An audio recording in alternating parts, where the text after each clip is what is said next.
ಎಲ್ಲರಿಗೂ ನಮಸ್ಕಾರ ಫ್ರೆಂಡ್ಸ್.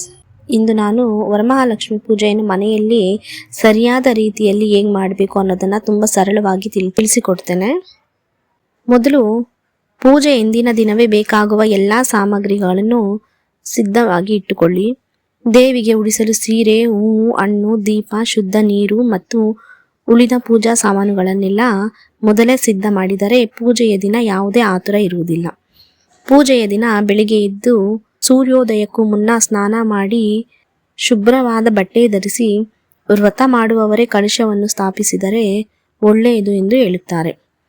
ಆಮೇಲೆ ಪೂಜೆ ಮಾಡುವ ಜಾಗವನ್ನು ಚೆನ್ನಾಗಿ ಸ್ವಚ್ಛಗೊಳಿಸಿ ಅಷ್ಟದಳದ ರಂಗೋಲಿ ಹಾಕಿ ಬಾಳೆ ಕಂಬ ಮತ್ತು ಮಾವಿನ ಎಲೆಗಳಿಂದ ಅಲಂಕರಿಸಿ. ಈಗ ಕಳಶವನ್ನು ಸಿದ್ಧ ಮಾಡೋಣ.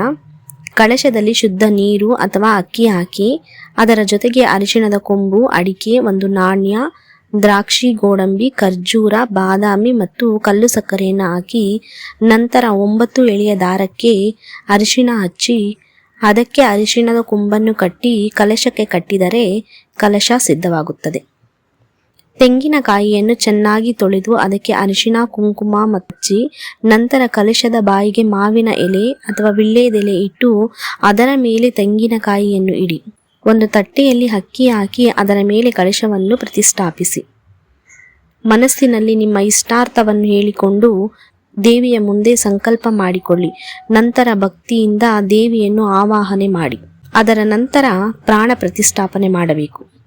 ಕೈಯಲ್ಲಿ ಹೂವು ಅಥವಾ ಗಂಧದ ಅಕ್ಷತೆ ಹಿಡಿದು ಲಕ್ಷ್ಮೀ ದೇವಿಯ ನಾಮಗಳನ್ನು ಸ್ಮರಿಸಿ ದೇವಿಗೆ ಅರ್ಪಿಸಿ ನಮಸ್ಕರಿಸಿ.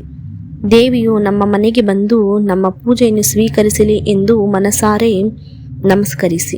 ನಂತರ ದೇವಿಗೆ ಸೀರೆ ಉಡಿಸಿ ಹೂವು ಮತ್ತು ಆಭರಣಗಳಿಂದ ಅಲಂಕರಿಸಿ. ಅಲಂಕಾರವಾದ ನಂತರ ಮೊದಲು ಗಣಪತಿಯನ್ನು ಪೂಜಿಸಿ ಯಾವುದೇ ವಿಘ್ನ ಬರದಂತೆ ಗಣೇಶನ ಆಶೀರ್ವಾದವನ್ನು ಪಡೆಯಿ.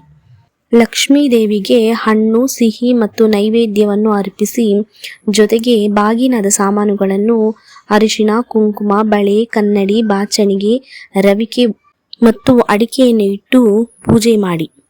ಪೂಜೆಯ ತಟ್ಟೆಯಲ್ಲಿ 9 ಸುತ್ತಿನ ದಾರವನ್ನು ಇಡಿ. ಪೂಜೆ ಮುಗಿದ ನಂತರ ಆ ದಾರವನ್ನು ಮನೆಯವರ ಕೈಗೆ ಕಟ್ಟಿಕೊಳ್ಳಬಹುದು. ನಂತರ ಸಾಧ್ಯವಾದರೆ ಸುಮಂಗಲಿಯರನ್ನು ಮನೆಗೆ ಕರೆದು ದೇವಿಯ ಕಥೆಯನ್ನು ಕೇಳಿಸಿ ಅವರಿಗೆ ಅರಿಶಿಣ, ಕುಂಕುಮ, ವಿಳ್ಯದೆಲೆ, ಅಡಿಕೆ, ಬಾಳೆಹಣ್ಣು ಮತ್ತು ರವಿಕೆ ಬಟ್ಟೆ ನೀಡಿ ಗೌರವದಿಂದ ಕಳುಹಿಸಿ. ಕೊನೆಯಲ್ಲಿ ದೇವಿಗೆ ಆರತಿ ಮಾಡಿ.